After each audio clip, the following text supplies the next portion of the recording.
Preview.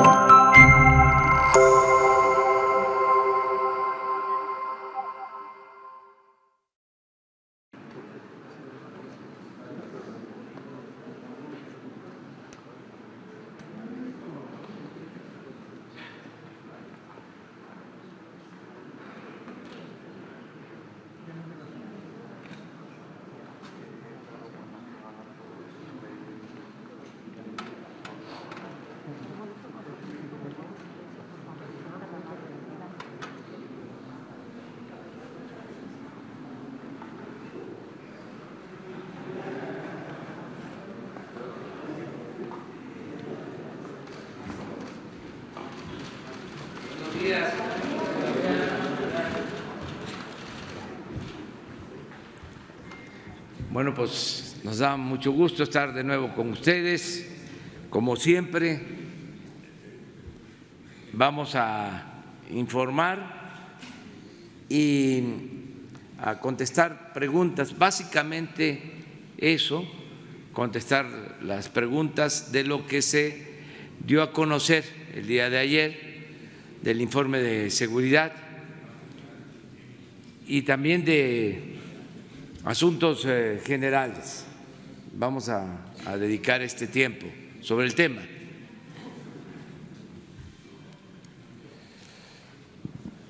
Buenos días, señor presidente. Eduardo Esquivel Ancona, Análisis Económico, Grupo SDP.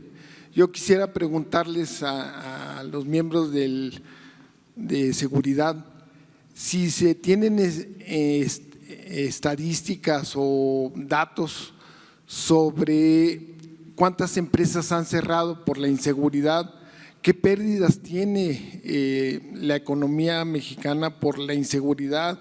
Sabemos que en el Estado de México en muchas empresas ya cerraron el tercer turno con lo consiguiente pérdida de empleos.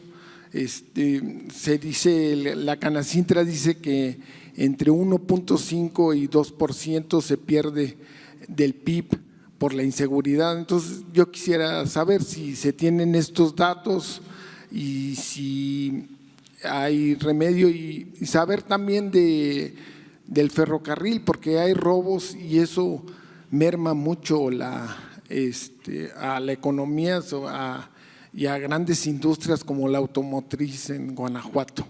Esa sería… Sí, no hay una información específica, pero decirles que no hay tampoco alarma por que se esté afectando a empresas, a comercios, el transporte. Desde luego hay ilícitos que se cometen en carreteras y en empresas y hay un problema de inseguridad y de violencia, pero no hay una situación de alarma que se haya dado a conocer por el sector empresarial. No tenemos esa información. En lo que ha habido más demanda es en el cuidado del transporte de carreteras, básicamente. Y hemos logrado acuerdos con transportistas y se ha logrado una disminución en el robo en carreteras de transporte de carga. ¿Podrías tú hablar sobre eso? Sí, en el robo particular de carreteras, desde principios de año iniciamos un programa conjunto diseñado con el Consejo Coordinador Empresarial y todas las cámaras, particularmente la de Transporte, Canapat y otras, y la verdad es que ha funcionado. Hemos logrado buenos resultados. Por supuesto, ello no significa que no haya un solo robo, significa que han ido bajando de manera sensible y ello ha merecido incluso el reconocimiento de las propias organizaciones empresariales participantes en el programa. Tenemos una muy buena comunicación con el sector privado, conscientes ambos de que tenemos que sumar esfuerzos, entrarle juntos. Por poner otro ejemplo, el robo de trenes también ha bajado, no obstante que haya algunos de alto impacto.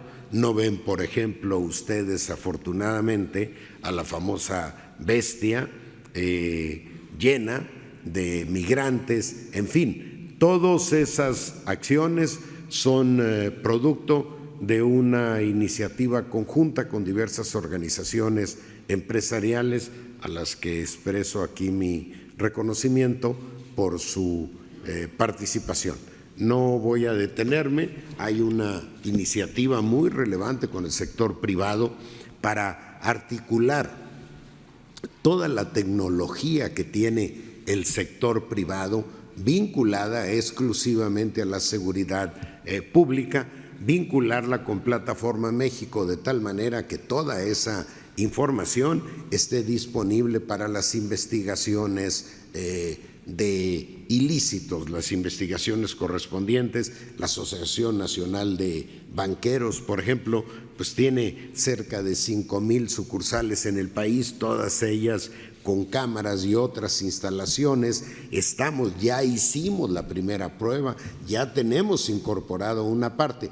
Y así como eso, pues el programa de combate al robo a autotransportes, que está centrado en el tramo carretero México-Veracruz, y otra parte también por allá en el norte, en la carretera 40. En ambos estamos trabajando. Yo, apuntando en esto, no se tienen noticias de que haya cerrado alguna empresa. Por ejemplo, el año pasado, en mayo del año pasado, trascendió que Grupo Lala había cerrado en Ciudad Mante, en Tamaulipas, su planta, pero eso fue el año pasado, antes de que entrara gobierno. No tenemos ningún reporte sobre eso. Muchas gracias. Sí, sería bueno que ayer se mostró, o no sé si se mostró, la gráfica sobre el robo de transporte. A ver si la tienen, porque es importante ver esto. También podríamos dar a conocer cómo se ha comportado el robo a establecimientos comerciales, que también eso puede ayudar. Farmacias. Sí. Un dato bueno que contrasta con lo de homicidios es el robo de vehículo, que además de que no tiene cifra negra ese delito, porque por lo general se denuncia, al que le roban un carro va y presenta una denuncia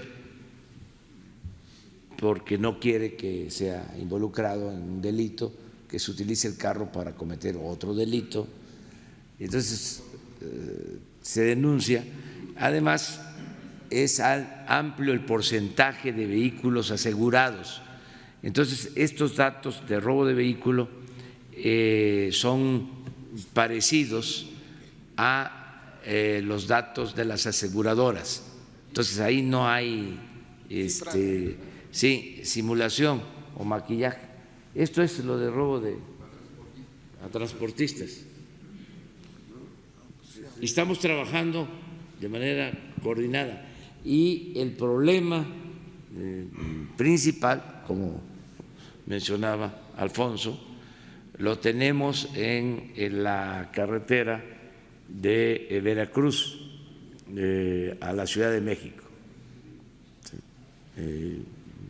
básicamente en las cumbres, en esa zona, Acuchingo, y ahí se está vigilando más. Sí, que debe estar Puebla ahí, ¿verdad? Sí. Sí, vamos. Gracias, presidente. Antonio López de La Razón. Nada más para que nos platique, por favor, qué le responde a los gobernadores que ayer se expresaron en torno pues a esta gráfica que dieron a conocer de quién es quién en las reuniones de seguridad. Ellos afirman que no por mucho madrugar se amanece más temprano y tampoco se resuelven los problemas de inseguridad. En cierta forma tienen razón, ya que si bien analizando estas gráficas, entidades como Jalisco, Guanajuato o Chihuahua pertenecen al top 10 de las entidades con mayores índices de homicidios, también aparecen en la gráfica entidades como Campeche, por ejemplo, en la que su gobernador me parece que acudió a una sola reunión en lo que va del año, pero que pues está entre los índices más bajos de homicidios. ¿Qué le responde a estos gobernadores? Muchas gracias. Que los respeto mucho. ¿Usted considera que no por mucho madrugar se resuelven los problemas de inseguridad o cree que si ellos Pues yo se comprometieran sí pienso que el que se levanta temprano tiene alguna ventaja, porque temprano se reparten los pedacitos de suerte, y el que se levanta tarde ya no alcanza boleto. Pero mucho respeto, mucho respeto. Insistiría en pedirles que se comprometan, porque si el mismo Ejecutivo está levantándose todas las mañanas a encabezar estas reuniones, les pediría a ellos que hagan lo mismo, que hagan lo propio. Sí, pero es voluntario, es decisión de cada quien. Los gobiernos son autónomos, son entidades soberanas, los estados. Nada más es transparentar la información, no ocultar nada, es quién o cómo estamos, decir la verdad sin ánimo de pues perjudicar a nadie, sino que los que mandan, que son los ciudadanos, sepan que haya transparencia. Eso es todo, básicamente. Dos, no, esto es asunto de seguridad que interesa mucho a todos. Ayer hablamos de Guanajuato y hablamos también de Yucatán. Y así como dijimos de que en Guanajuato hay muchos homicidios, dijimos también que en Yucatán hay tranquilidad, hay paz, han resuelto el problema de la inseguridad y de la violencia. Pero tenemos que decirlo, imagínense un estado, uno que tiene 12% de todos los homicidios que se cometen en el país. Es un asunto delicado que estamos atendiendo porque nos preocupa a todos. Y a ver, ¿se sabía eso así, como lo dije? ¿Y cómo se puede probar? No. Entonces,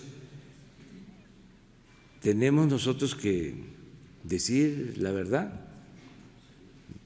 y no es con el ánimo de polemizar o de afectar a nadie. Vámonos con dos mujeres de este lado. Las dos. Gracias. Bueno, buenos días, soy Nuri Fernández de La Caracola. Buenos días a todas y a todos, buenos días al gabinete y usted, presidente. La pregunta es la siguiente. En el Plan Nacional de Desarrollo, en la parte de cambiar el paradigma de seguridad, hay un punto sobre construcción de la paz. En ese punto se establece la posibilidad de crear un consejo para la construcción de la paz, que fuera un consejo amplio en que participen distintos sectores de la sociedad, distintos sectores de la ciudadanía también, y también pues representantes internacionales como la ONU, por ejemplo. Porque ahora con la detención de García Luna, pues hay un involucramiento de situaciones internacionales como el hecho de que él recibió 1.400 millones de dólares para el Plan Mérida y a la vez recibía dinero del cártel de Sinaloa, al parecer. Esta es la acusación que se le hace. Entonces, esta persona, por ejemplo, que es responsable de una política de genocidio que costó 280,000 muertos y más de 40,000 desaparecidos, ya está como expuesta a nivel internacional. Entonces, es importante quizás empezar a considerar que va a ser necesaria la ayuda internacional para resolver el problema de seguridad en el sentido de una iniciativa civil y ciudadana, para poder resolver el problema del narcotráfico a nivel global, por ejemplo, tratando las adicciones, por ejemplo, informando, porque el problema principal de adicción es en Estados Unidos. Entonces, por una parte, si se va a plantear este Consejo para la Construcción de la Paz con este ingrediente global, pero también si se va a plantear con el ingrediente aquí de participación ciudadana. Es decir, en las localidades la gente quiere participar en el proceso de defensa de su seguridad. Hay muchas maneras en que participan como guardias tradicionales indígenas, participan como organizaciones que buscan desaparecidos, a veces han empezado a buscarlos ellos solos, ellas solas, con varillas, buscando fosas. Sabemos qué tremenda ha sido esta situación y qué importante la labor que ha hecho este gobierno de apoyar esos organismos de búsqueda. Pero sí a lo mejor va a ser necesario que así como existe el Gabinete de Seguridad en cada estado, existan comités de paz en cada estado y en cada municipio con situaciones graves que puedan colaborar de manera ciudadana en la construcción de la seguridad. Eso es todo, es la pregunta. Sí, es muy buena propuesta y está contemplado en el plan de desarrollo el que se integren estos consejos ciudadanos para la paz. Es parte de la estrategia que estamos contemplando. Vamos poco a poco, pero sí nos van a ayudar mucho los ciudadanos. Necesitamos del apoyo de la gente para enfrentar el problema de la inseguridad y de la violencia. Que todos ayudemos, y hay mucha gente dispuesta a ayudar, que no nos limitemos solo a los consejos oficiales, a los que tenemos que hacer por ley, sino que haya una amplia participación ciudadana.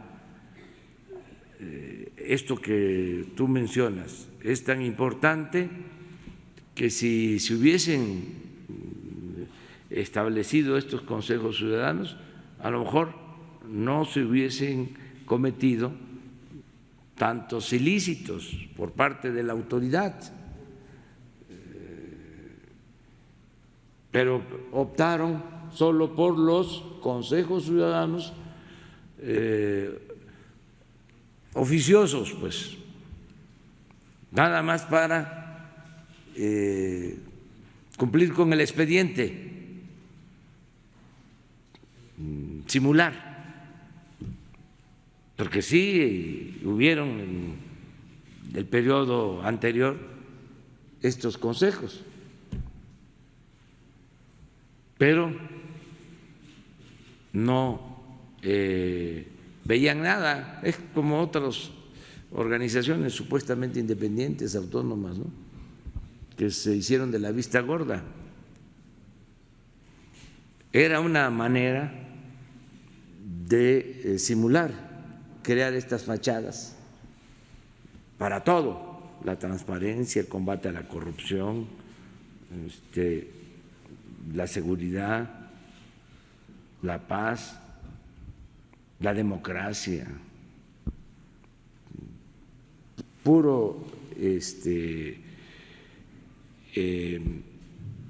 esquema o andamiaje falso, o sea, pura escenografía.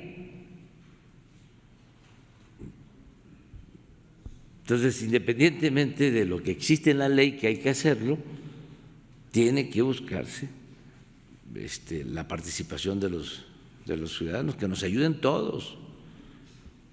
Yo tengo mucha confianza en eso, en que nos van a ayudar en las familias para orientar al interior de las familias. La familia es fundamental, es la institución de seguridad social más importante del país. Todos pueden ayudar. Hay muchos también ilícitos que se cometen al interior de las familias o que se solapan. Entonces, si fortalecemos la participación familiar en el propósito de que haya honestidad, integridad, que sí le importe al miembro de la familia saber de dónde obtuvo un joven o cualquier persona de la familia de repente un bien lujoso y que lo cuestione: ¿y tú en qué andas? Y ahora sí que, como diría el finado Chicoché, ¿quién pompó? ¿De dónde salió esto?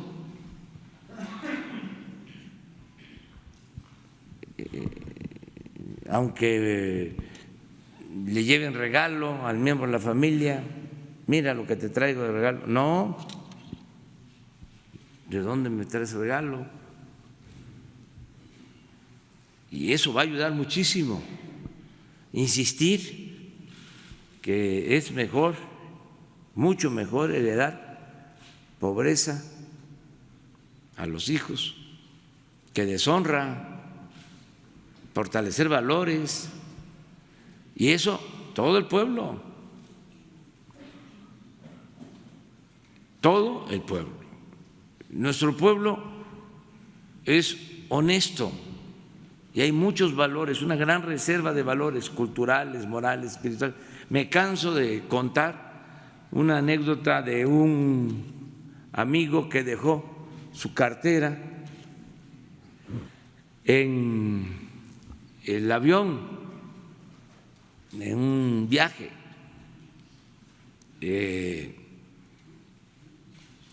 en las bolsas enfrente. Aquí decían la costumbre de dejar sus cosas ahí, y dejó su cartera y se le olvidó. Y como a la semana que le hablan,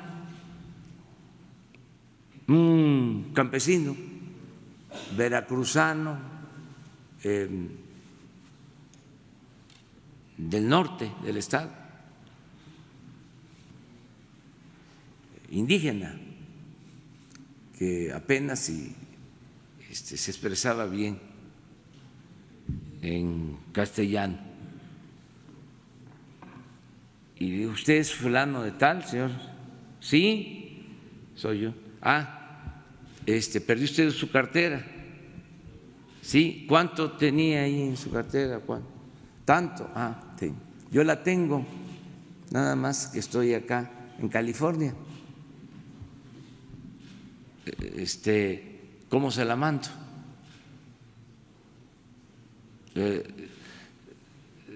Se infiere que ese avión fue a Los Ángeles y él encontró la cartera y se la mandó, pero cuando está hablando por teléfono le dice, bueno, ¿por qué hace usted esto? ¿Por qué me devuelve la cartera? Bueno, porque así me enseñaron. Si yo actúo así, me va a ir mejor. Y me enseñaron a hacer el bien sin mirar a quién. Eso existe. Entonces, apoyarnos mucho en la gente, confiar mucho en la gente. Por eso el tema, por muy complicado que está el tema de inseguridad y de violencia, pensamos nosotros que vamos a arreglarlo. La otra cuestión que es básica, además del apoyo de la gente, es que no se permita la asociación delictuosa entre autoridades y delincuencia.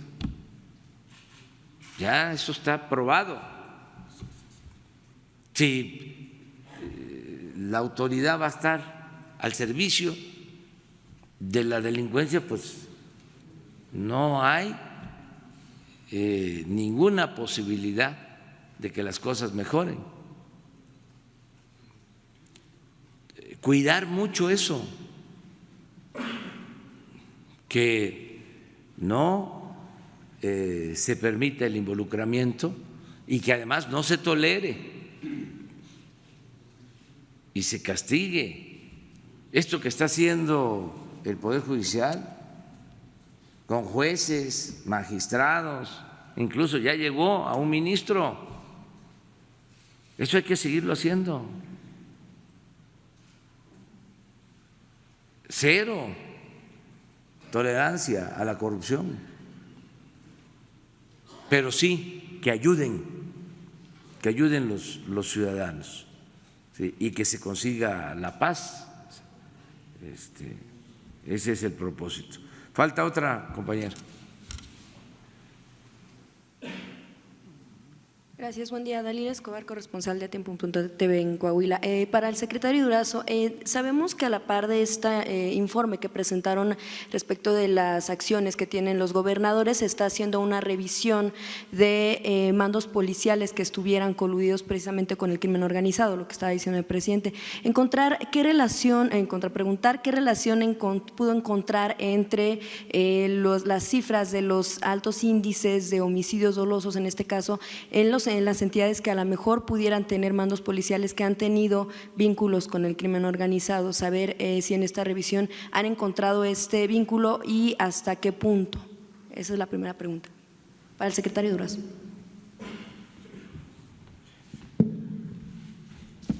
Bueno, ya que tocamos el tema de Coahuila, el gobernador de Coahuila es uno de los más comprometidos en el tema de la seguridad. No asiste regularmente a las reuniones, asiste el secretario de Seguridad, pero es una gente aplicada. Sucede también en otros estados como Quintana Roo y algún otro, pero específicamente en este tema tenemos la instrucción del presidente de revisar que para garantizar que en las instituciones de seguridad no se hayan enquistado cómplices del exsecretario de Seguridad. Estamos avanzando en ese proceso, está en paralelo, sumando esfuerzos, la unidad de Administración y Finanzas de la Secretaría con el Centro Nacional de Inteligencia. Estamos avanzando. No cometeremos ninguna arbitrariedad, no se trata de sacar a los que llegaron en determinado año.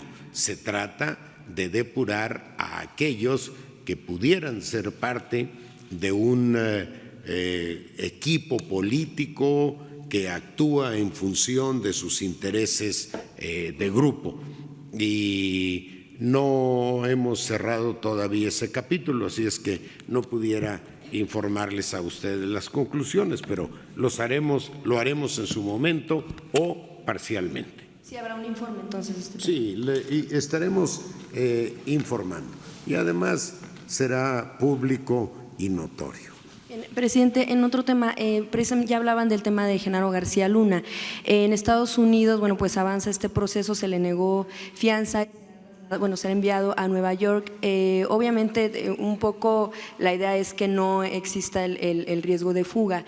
Y justo también el coordinador de Morena en la Cámara de Diputados, Mario Delgado, hizo ayer una declaración en torno a que señala directamente al expresidente panista Felipe Calderón en torno a que si hubo una espiral grande y una criminalidad en torno al tema del cártel de Sinaloa, fue porque precisamente fue Felipe Calderón el que estaba a la cabeza de estas pues indicaciones que seguía el exsecretario de Seguridad Pública, Genaro García Luna.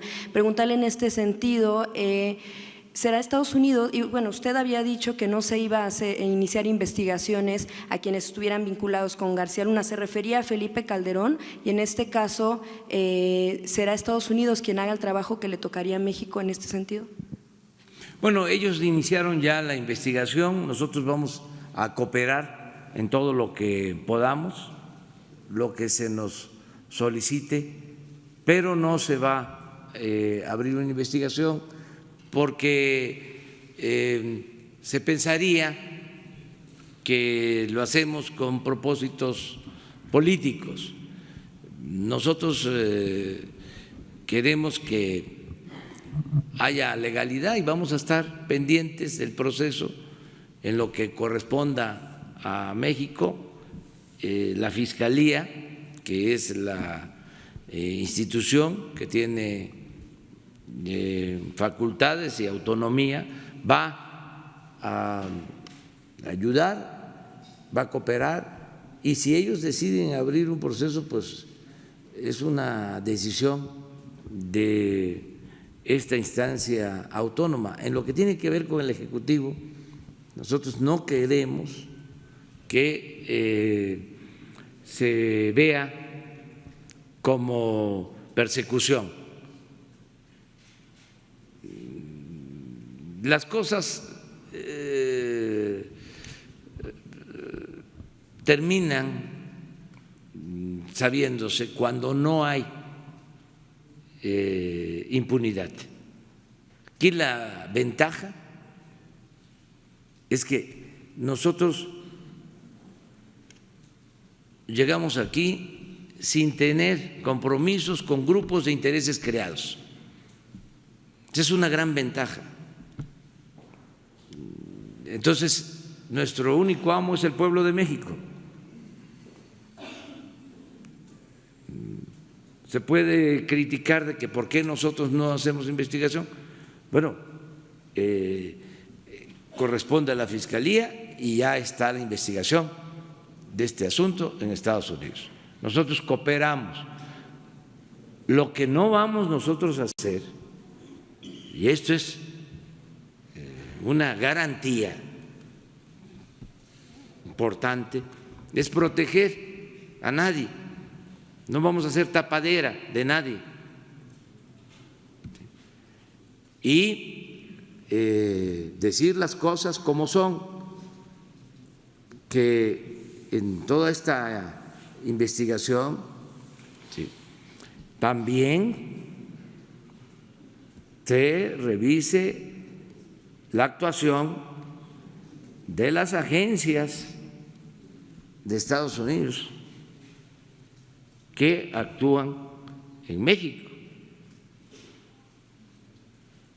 y los gobiernos extranjeros, porque, a ver, lo de Rápido y Furioso no fue convenido.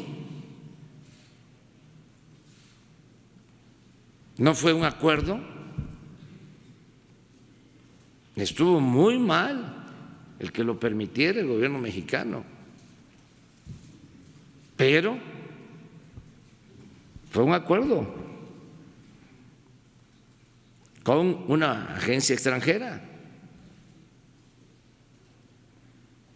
Entonces, los crímenes que se cometieron por ese operativo fallido son responsabilidad de los dos gobiernos.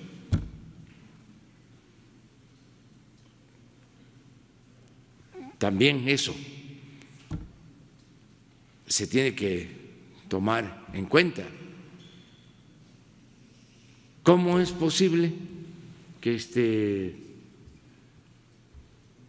esté ahora acusando a García Luna de protección a una organización criminal y cuando terminó su mandato se fue a vivir a Estados Unidos y a comprar allá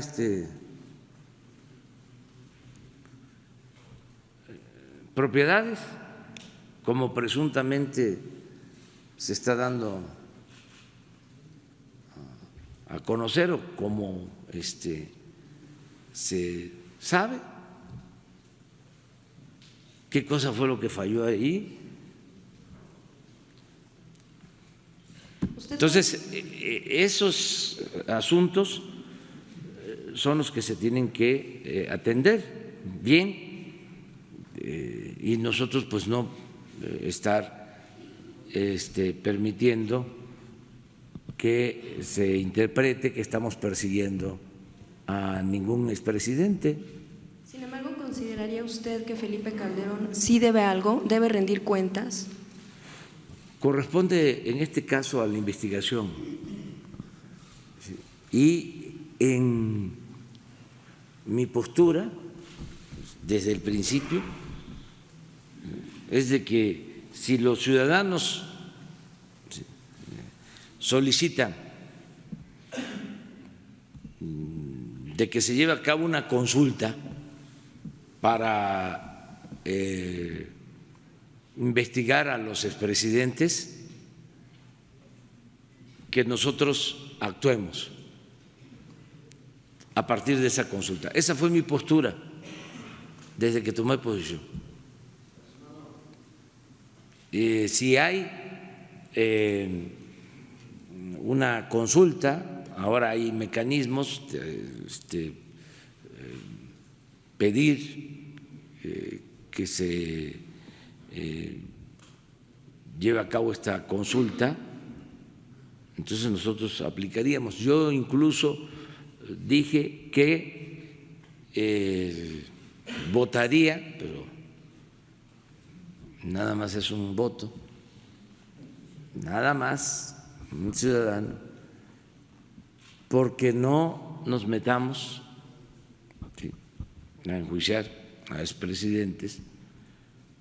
Lo que tenemos que buscar es ver hacia adelante. Hablé del punto final,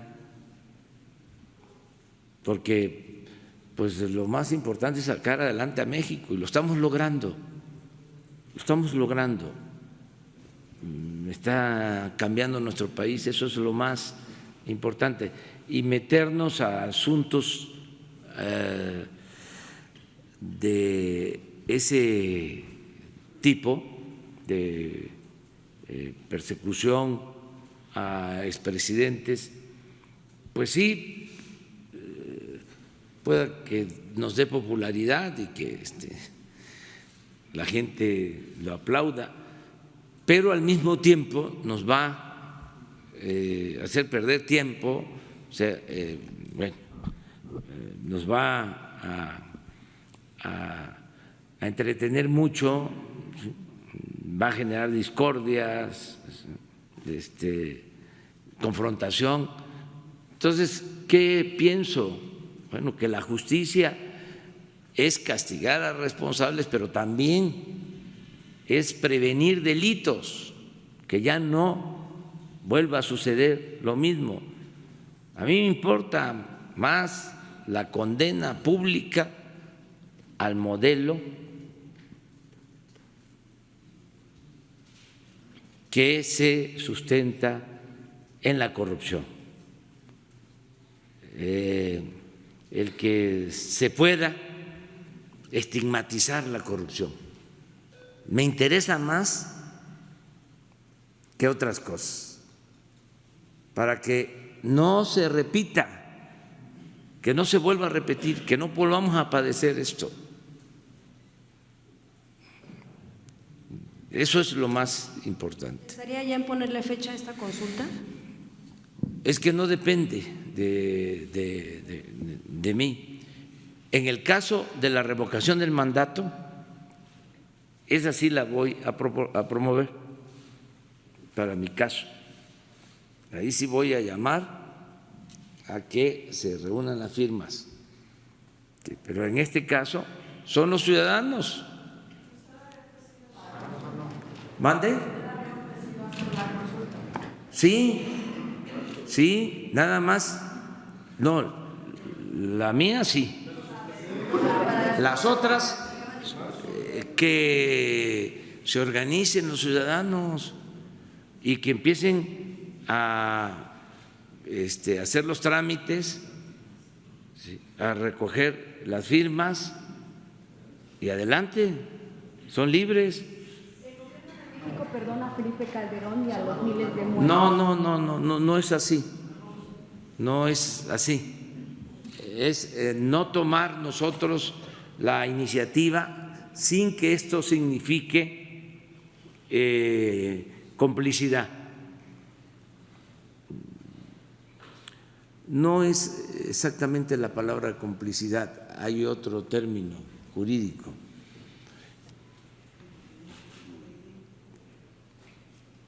Ahora me voy a acordar, ayúdenme. Encubrimiento, eso es el término. Ese es el término, sí, no encubrir, sí, que es distinto a la complicidad. Pero no vamos a encubrir a nadie, ¿sí? No es perdonar, es no encubrir. A nadie. Si no me equivoco, el general Galván fue el secretario de la Defensa Nacional con Felipe Calderón. ¿Van a tomar en cuenta el testimonio del general para saber qué tanto sabía en trabajos de inteligencia la Secretaría de la Defensa Nacional de la actuación de Genaro García Luna? Esto por un lado sería muy importante. Y por el otro, ¿qué se sabe de Medina Mora? ¿No? Se sabe de un enriquecimiento inexplicable, ¿no? Que no corresponde con lo que él percibía como servidor público. ¿Hay alguna vinculación también hacia protección del cártel que comandaba Joaquín El Chapo Guzmán? En alguna ocasión Medina Mora señaló que a él no le importaba dónde estaba El Chapo Guzmán, que no le importaba capturar a Joaquín El Chapo Guzmán. Me gustaría saber eso. Gracias. Bueno, es lo mismo. La investigación está en Estados Unidos, la Fiscalía, que es autónoma, está haciendo lo propio. Nosotros hemos decidido cooperar en la investigación en lo que se solicite, no iniciar nosotros ninguna investigación. Sí, en el caso de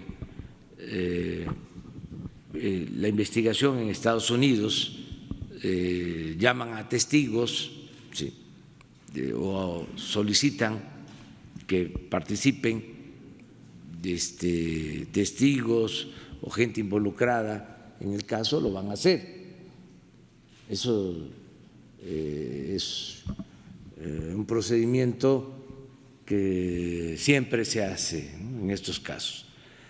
Y ellos hablan con los implicados y les dan garantías de reducción de pena si narran todo lo que sucedió, quiénes son los que estuvieron involucrados, si tenían que informar a otros, si contaban con el apoyo de otros servidores públicos, todo.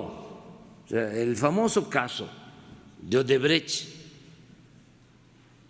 que llevó a la cárcel a presidentes de la República y a altos funcionarios públicos, surgió en un juzgado de Estados Unidos.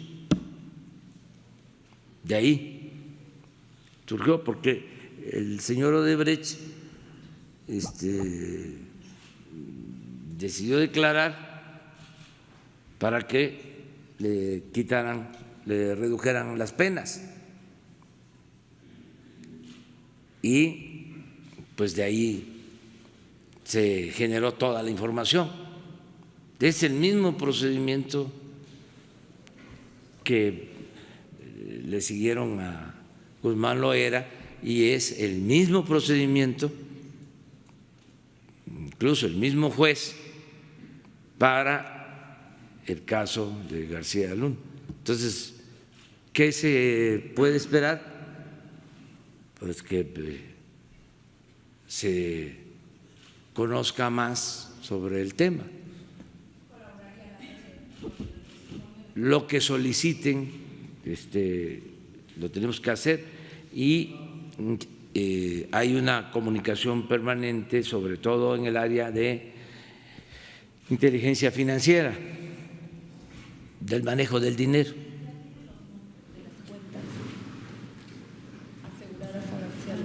Santiago iba a tener eso, no sé exactamente lo de los montos. Se conoció de una transferencia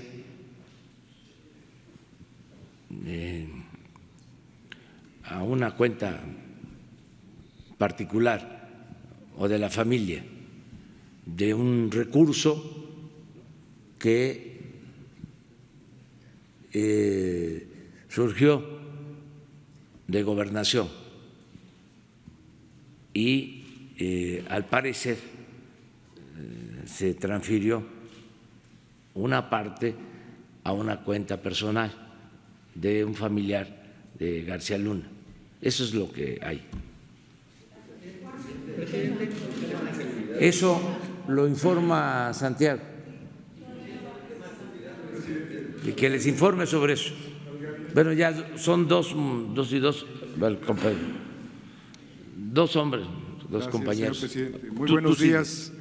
Daniel Marmolejo, de la Cuarta República, Voces del Periodista y de la serie documental Guerra Híbrida. Señor secretario de la Defensa, en el año 2006, entrevistando a Porfirio Muñoz Ledo, lanzó una pregunta al aire, me la hizo enfrente y me dijo, ¿qué pasaría si Al Capone fuera el presidente de los Estados Unidos? Y después, con su autoridad en la palabra, dijo, ¿qué pasaría si el Chapo Guzmán fuera el presidente de México? Señor comandante, un factor muy importante ha sido el conocimiento en más de una docena de reuniones que sostuve con el general Tomás Ángeles de Aguajare, un hombre tan distinguido como ha distinguido el presidente a todos ustedes, heredero de una tradición de 5 generales, de 5 históricos militares, de la independencia, de la reforma, de las guerras contra las intervenciones, de la revolución. El aeropuerto llevará el nombre de uno de sus antepasados, y él un militar muy distinguido. El general Tomás Ángeles de Aguajare advirtió a Felipe Calderón de la situación que aguardaba el país en materia del narcotráfico. Es decir, por este antecedente, el general le exigieron su renuncia. Esto es muy grave, porque en este punto es donde surge la complicidad de Felipe Calderón. Lo que Genaro García Luna hizo en estas instalaciones fue instalar un cártel. Esa es la realidad. Y con todo lo que se ha mencionado, de lo que estamos hablando realmente es de que hay una traición a la patria, ineludible. Cuando usted fue diputado, señor secretario, votó un punto de acuerdo presentado por el diputado Javier Orihuela García, en donde se pedía desenmarañar la fenomenología judicial sobre el importante general patriota. Y bueno, esto contribuyó a que después de que se fuera Calderón, el general pudiera salir. Soy testigo de su honorabilidad, de que es un hombre modesto y que pudo haber ocupado la posición de usted, señor secretario de la Defensa, las circunstancias de la vida no lo permitieron. Él tenía un proyecto para pacificar el país, tendría que ser invitado a las mesas de pacificación. Pero la situación implicaría en este momento, pensando en el futuro y no en el pasado, contribuir para que ese cártel no se instalara con una autorización en el Instituto Nacional Electoral. Al mismo tiempo de que en el desmontaje que se hiciera del aparato de ese cártel o de técnicos especialistas en materia de seguridad, expertos que estuvieran dentro de las instituciones del Estado, se puede obtener muy importante información. La pregunta es, señor secretario de Seguridad, si esa información se pudiera obtener y si al señor secretario de la Defensa, si se le daría el valor y el reconocimiento por su papel heroico al general Tomás Ángeles de Aguajare. Muchas gracias. Bueno, efectivamente firmé ese punto de acuerdo y lo que buscábamos en aquella ocasión era simple y sencillamente demandar a las autoridades correspondientes que el proceso se hiciera apegado a justicia, que es finalmente lo correcto. No significa prejuzgar, significa solo ratificar nuestro compromiso con que las cosas se hagan bien por parte de la autoridad. Personalmente tuve la oportunidad, coincidimos en algún tiempo y mi experiencia fue en esa relación con el general, fue correcta. Eso es lo que podría yo decir en este momento.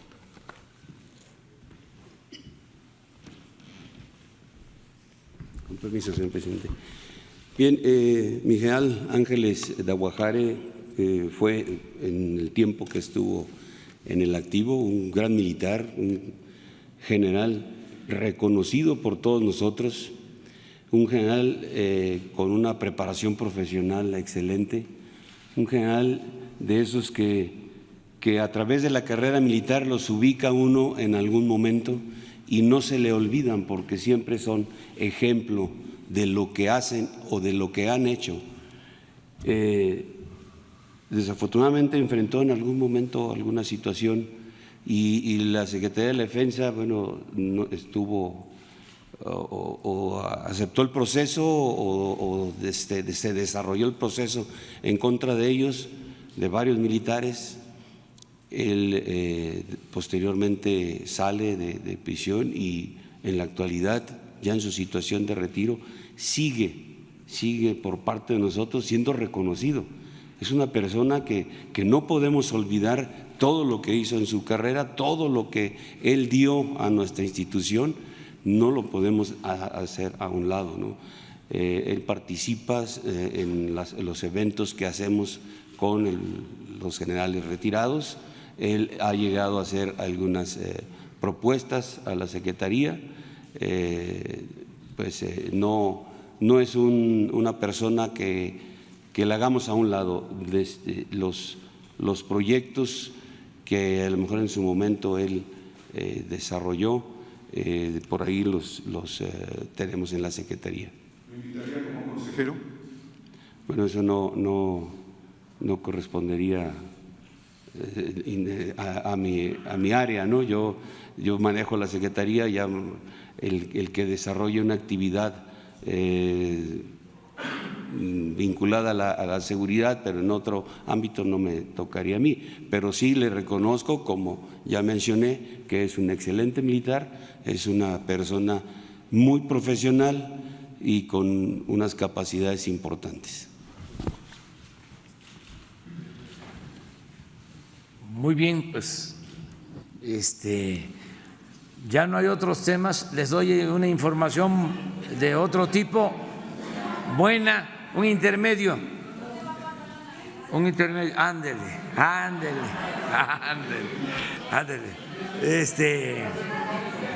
Le voy a dar una buena noticia, ¿no?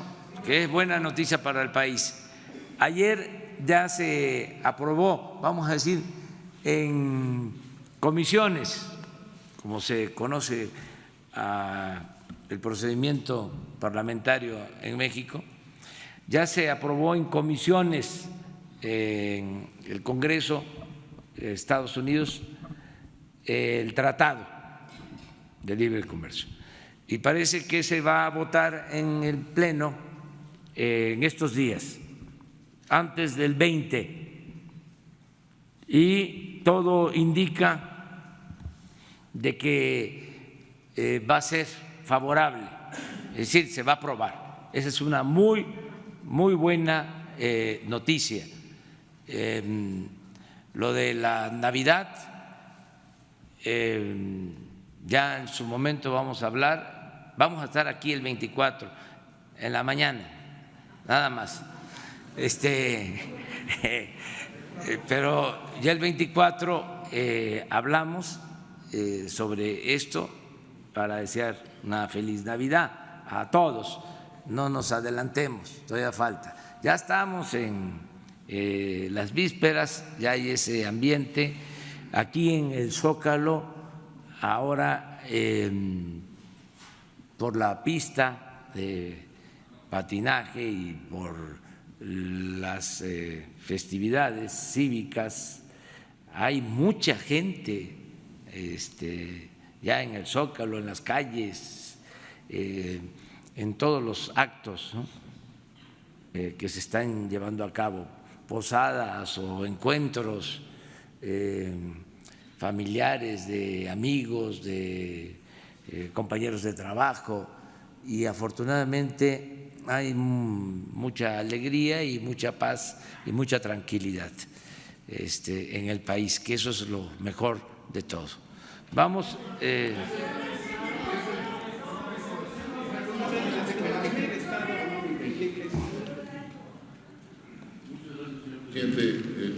Con su permiso. Celebramos que estén llevando a cabo una política centrada en acabar con la corrupción y con la impunidad, principales flagelos que padece México. También celebramos que este enfoque no sea atizar el avispero como otros fallidos intentos y masacrar a la población, y también celebramos que el enfoque sea integral en materia de seguridad.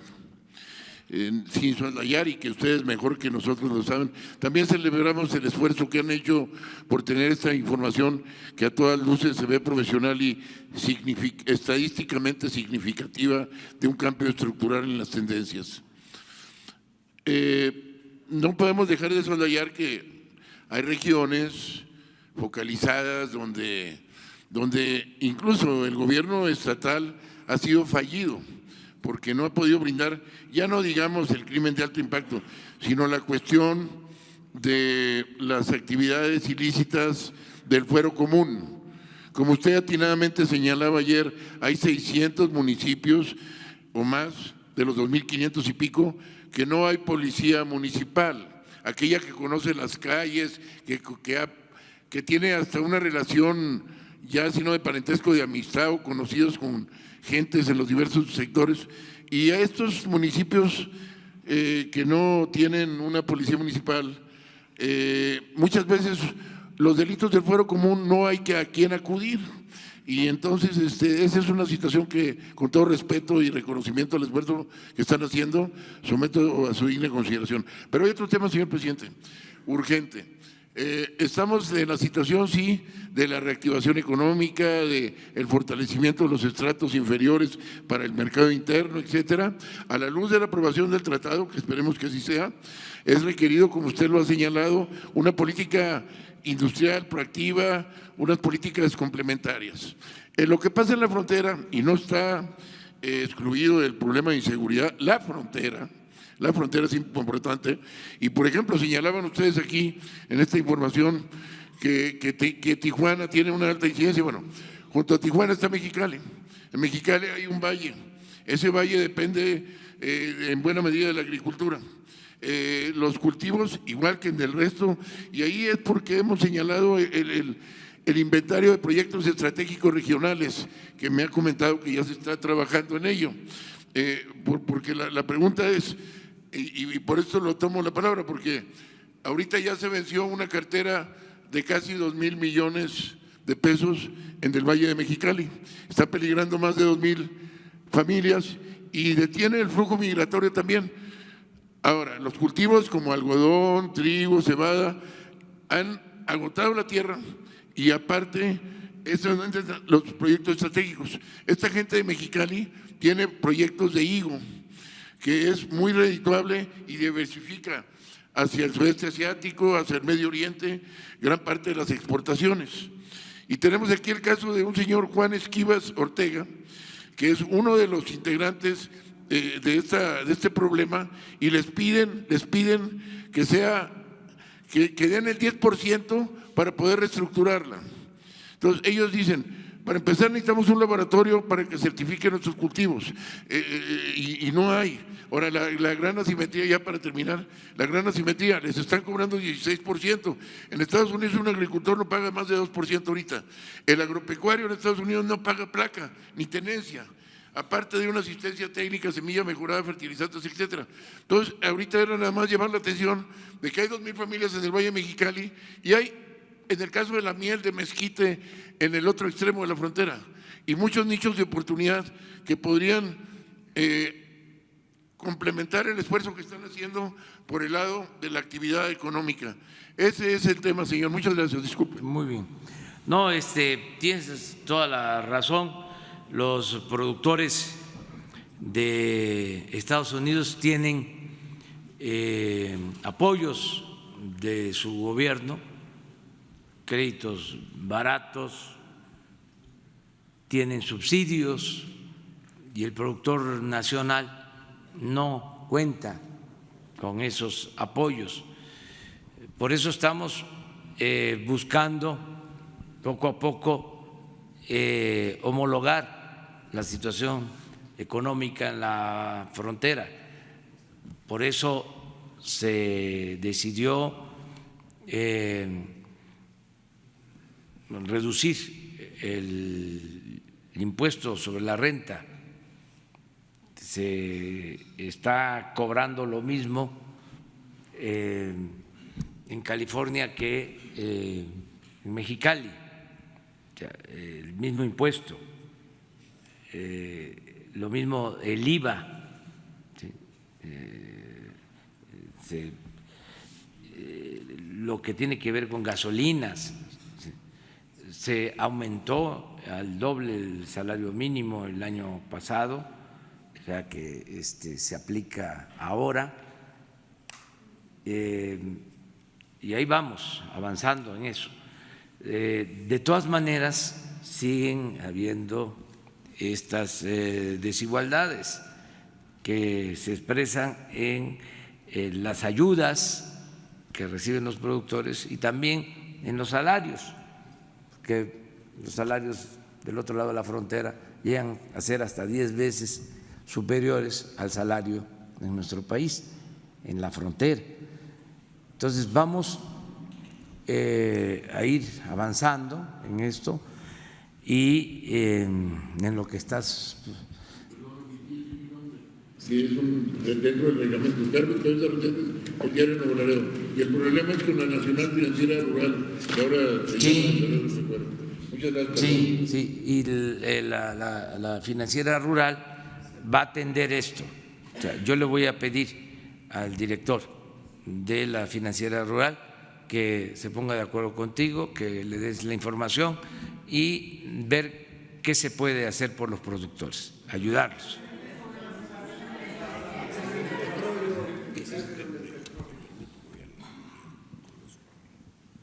Sí, le damos permiso Yo le tengo una a Alfonso porque tiene que ir a la reunión con los gobernadores. ¿Están de acuerdo? Presidente, yo le tengo una pregunta al secretario. Presidente. Gracias. Bueno, queda pendiente. Pero me reporto en un minuto, me reporto por teléfono y también quiero preguntar sobre economía. Sí. Quedo. Bueno, pero sí le damos permiso. Ya, está bien. Bueno. Presidente, ¿qué tal? Buenos días, Luis Méndez de la agencia Notimex. Hay una iniciativa a título personal de la senadora Soledad Luébano en donde está proponiendo, y le voy a leer, presidente, para no equivocarme, una modificación al artículo 1, en donde se señala, actualmente el artículo 1 señala la separación del Estado y las iglesias, así como de la libertad de las creencias religiosas.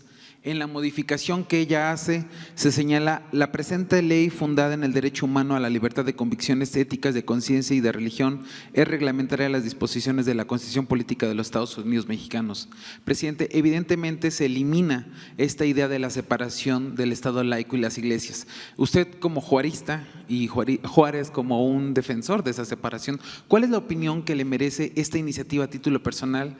Y presidente, lamentablemente se fue el secretario, pero a mí me gustaría preguntarle si en este caso de Genaro García Luna también se le está dando una investigación a organizaciones de la sociedad civil que recibieron recursos durante la gestión de García Luna. Gracias, presidente. Mire, eso, como tú lo mencionas, es a título personal, es una iniciativa, es un derecho que tienen los legisladores que lo pueden ejercer, tienen el derecho a presentar iniciativas, ese es su trabajo. Desde luego, se requiere el consenso en el grupo, ¿sí? Y se requiere que al final, ¿no?, esa iniciativa se apruebe.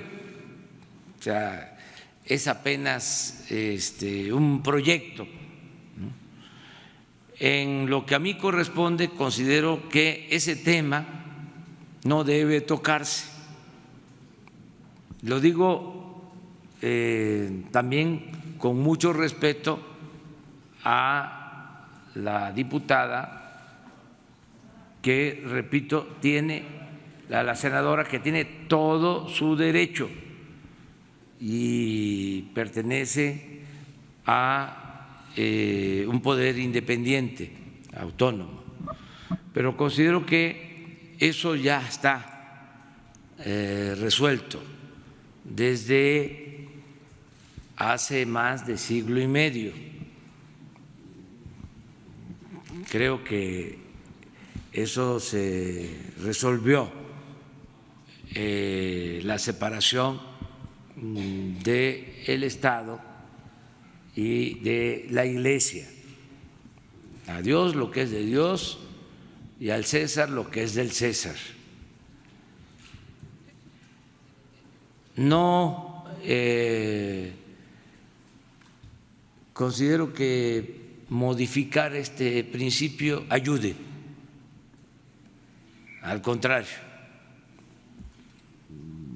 ya en su momento hubo confrontación, bueno, eso motivó hasta una invasión extranjera.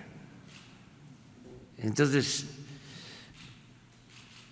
no nos metamos en ese campo, en ese terreno. Yo creo que todo mundo, o la mayoría de los mexicanos, está de acuerdo en que prevalezca el Estado laico, lo que establece la Constitución. Y el Estado laico también, hay que decirlo, significa garantizar la libertad religiosa. porque a veces se piensa que el Estado laico es un principio antirreligioso. No, es garantizar las libertades y garantizar las libertades de creyentes y de no creyentes. Nada más que no relacionar los asuntos de las iglesias con lo que corresponde al Estado. Entonces, no debe de polemizarse sobre esto. Bueno, somos libres que se polemice, me retracto, que se polemice todo lo que sea, pero que se piense bien, que no debemos auspiciar nada que signifique confrontación. Es que cada ciudadano tiene su criterio y somos libres y tenemos que respetarnos todos. Y podemos no estar de acuerdo, pero garantizar el derecho a la libertad, a la expresión libre, a la libre manifestación de las ideas. Eso es lo que yo considero. No, desde presidencia no,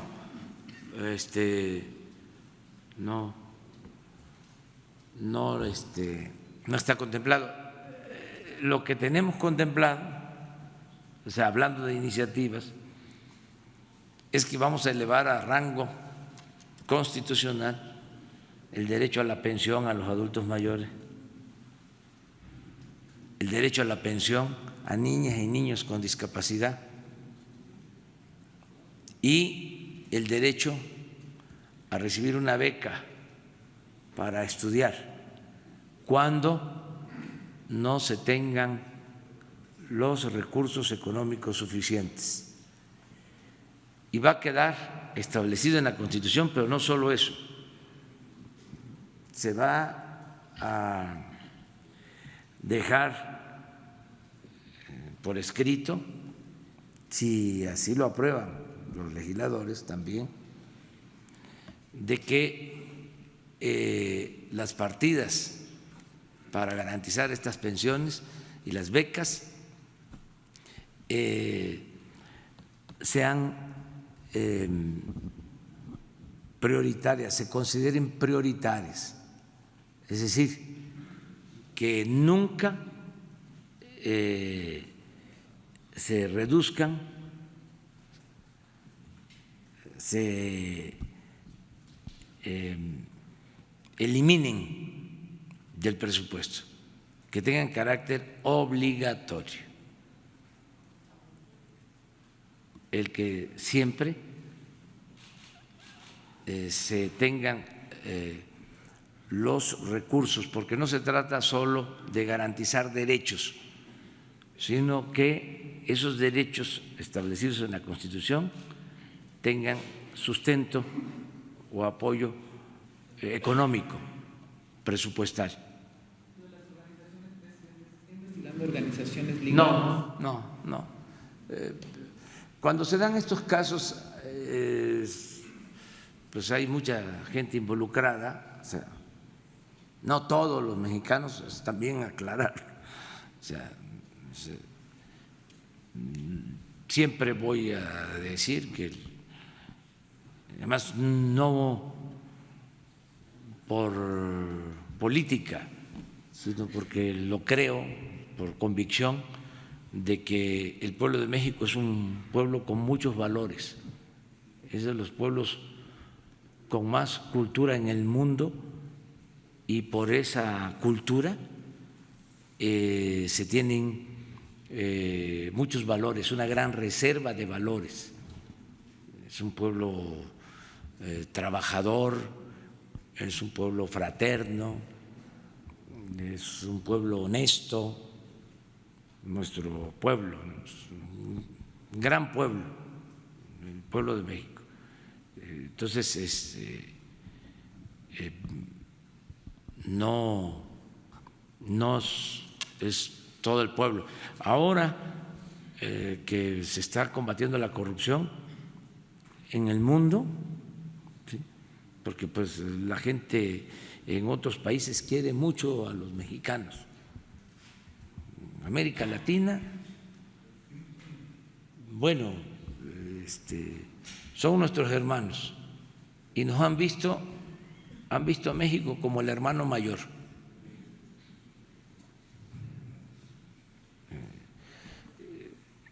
Entonces se ha pasado por una situación difícil, llegó un tiempo en que ese liderazgo, vamos a decir, que tenía México en América Latina, lo perdió,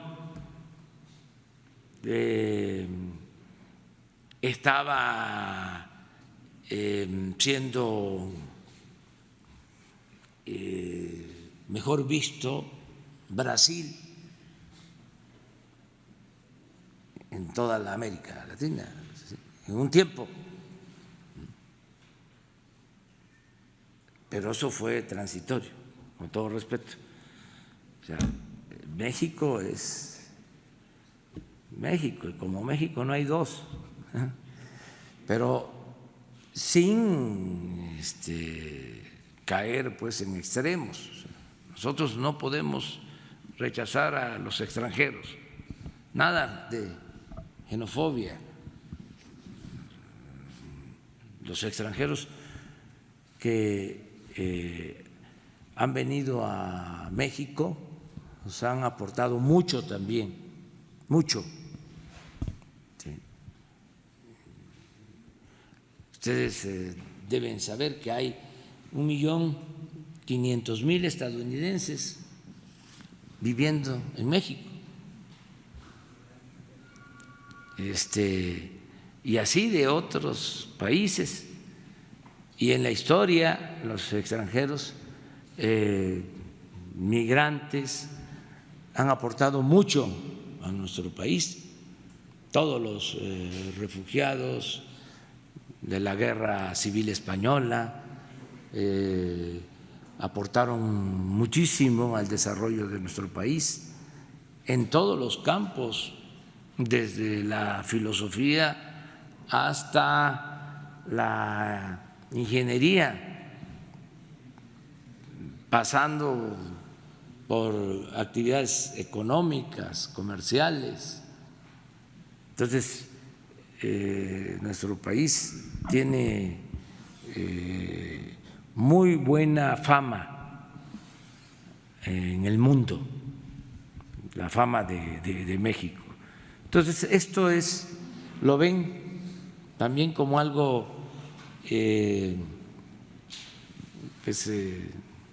excepcional, como la excepción, no como la regla. Saben que se está llevando a cabo en México todo un proceso de renovación, lo saben en el extranjero. Vamos a darle la palabra a eso. Gracias, señor presidente. Demián Duarte, de Pasión por los Negocios, Vórtice Web, Lobos FM, Política y Rock and Roll. Primero que nada, un gusto estar aquí, saludarlo. Le decía que le quería preguntar sobre la materia económica. Estamos prácticamente en la recta final del año, un año bueno que ha sido interesante, aunque complejo en materia de los resultados. Hemos visto algunas cuestiones que me parecen importantes. Apenas el lunes esta alza, bueno, que se decreta para los salarios mínimos del 20%, que a mí me parece un tema muy importante, un fortalecimiento del mercado interno.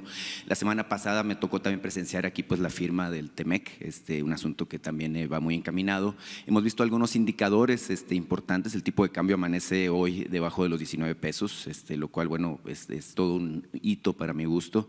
La inflación controlada en 3%. Antes se hablaba hablado de otros indicadores como es precisamente la captación de inversión extranjera directa en niveles récord, la llegada de remesas también de nuestros compatriotas en Estados Unidos también en niveles récord.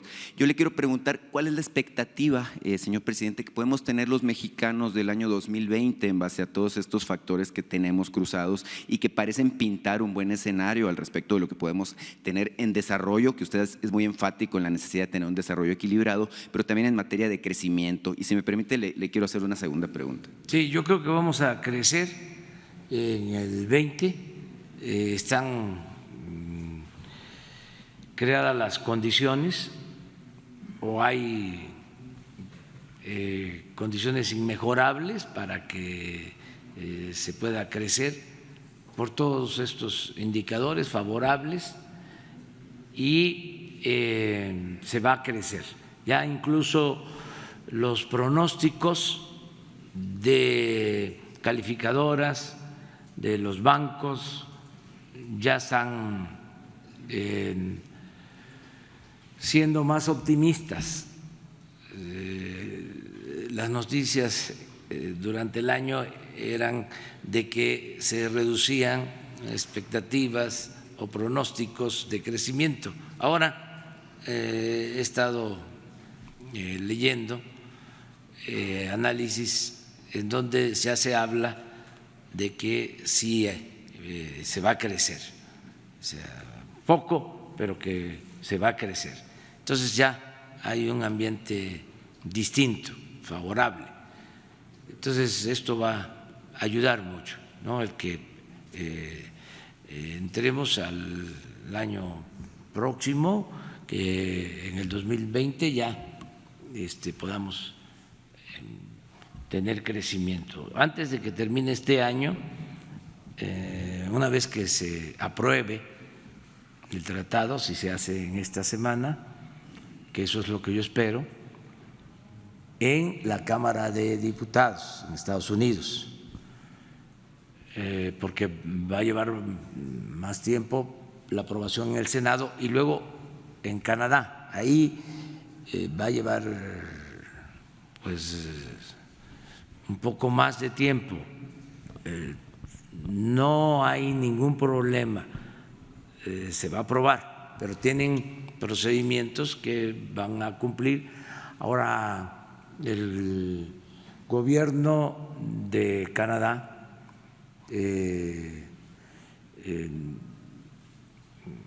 o el partido que está en el gobierno en Canadá no tiene la mayoría en el Parlamento. O sea, sin embargo, los opositores que están en el Parlamento, que tienen mayoría, están de acuerdo en la aprobación del tratado.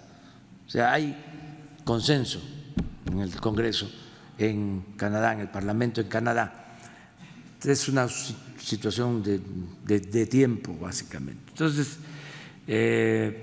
una vez que se apruebe, si es en esta semana, el tratado, nosotros vamos a tener una reunión aquí y les vamos a invitar antes de que finalice el año para la presentación de las políticas que vamos a llevar a cabo en el 2020 con el propósito de estimular la actividad económica y de obtener crecimiento en la economía nacional. Entonces, tendríamos, antes de que finalice el año y que empecemos el año próximo, antes de iniciar el 2020, esta reunión para dar a conocer cuál va a ser la estrategia que vamos a aplicar para impulsar el crecimiento económico, cómo vamos a destinar inversión pública, qué va a hacerse con los acuerdos con la iniciativa privada y cómo vamos a ayudar a quitar obstáculos para que fluya la inversión y se pueda tener crecimiento. Este año usted puso una apuesta sobre la mesa de crecimiento. Para el año que viene hay un número, hay un pronóstico de parte del presidente.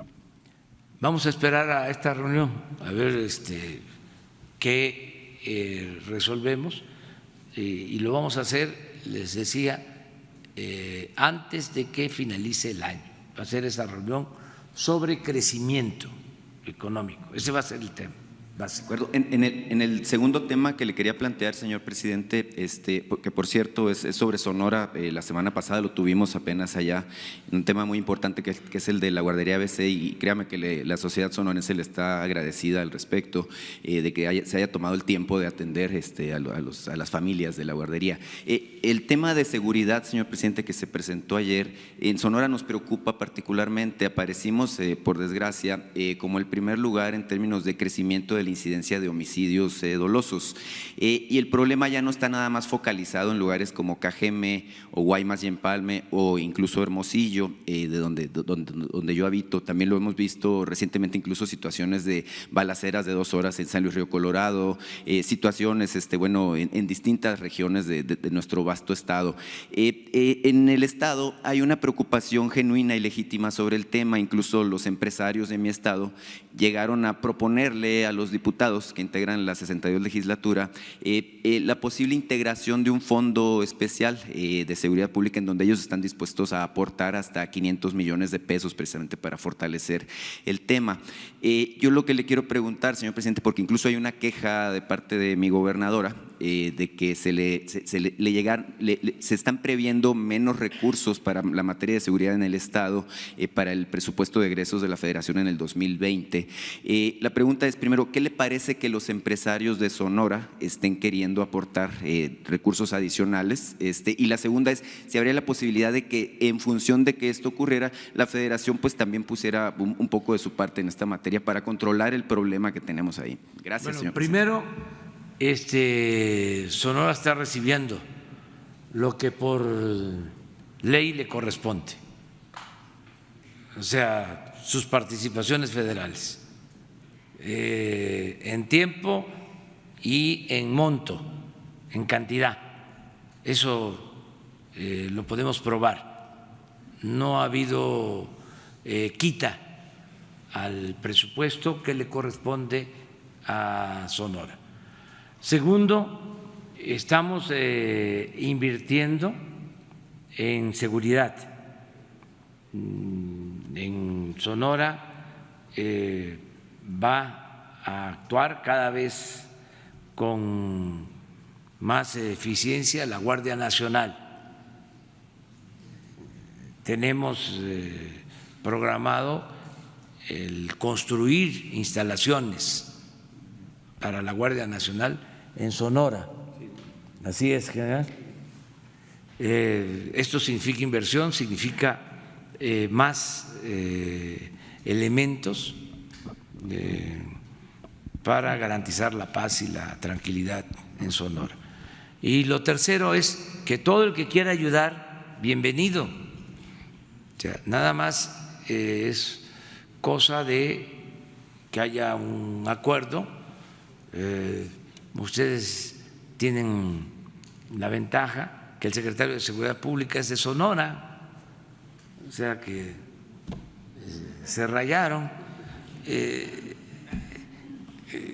Claro que a él le va a interesar apoyar a su patria chica, ¿no? Tiene la función de apoyar a todos los mexicanos, de atender a todos los estados, todas las entidades federativas, pero desde luego Sonora. Yo le voy a pedir al secretario de Seguridad que vea esto. Hay modelos de participación que han dado buenos resultados, de participación de sector privado con sector público en materia de seguridad. Lo de la laguna es mixto, ayudan los empresarios y ahí se ha resuelto el problema de inseguridad, de violencia. Sigue habiendo, pero no lo que sucedía. Ahí hay un mando especial, ¿cómo se le conoce, general? Mando especial a Laguna. Mando especial a Laguna. Este modelo podría aplicarse. Hay que decirlo también, este mando especial de la Laguna se creó en el gobierno anterior, pero es de las cosas buenas que han funcionado, o sea, porque hay resultados. Esto mismo, pues es lo que buscan las coordinaciones de seguridad de la Guardia Nacional. Lo que pasa es que estamos empezando el despliegue de elementos, la formación de los elementos, la construcción de las instalaciones, pero vamos a apoyar en el caso de Sonora, y a Alfonso le vamos a pedir que atienda este asunto. Bueno, ¿les parece? Mañana vamos a tener hoy una reunión con los gobernadores sobre el tema de seguridad. ¿Qué perspectiva tiene de la reunión con los gobernadores? Buena, muy buena, o sea, es muy buena la coordinación. ¿No cree que hay conformidad con la presentación de... No. Hay mucha madurez, mucha responsabilidad de todos, de todos.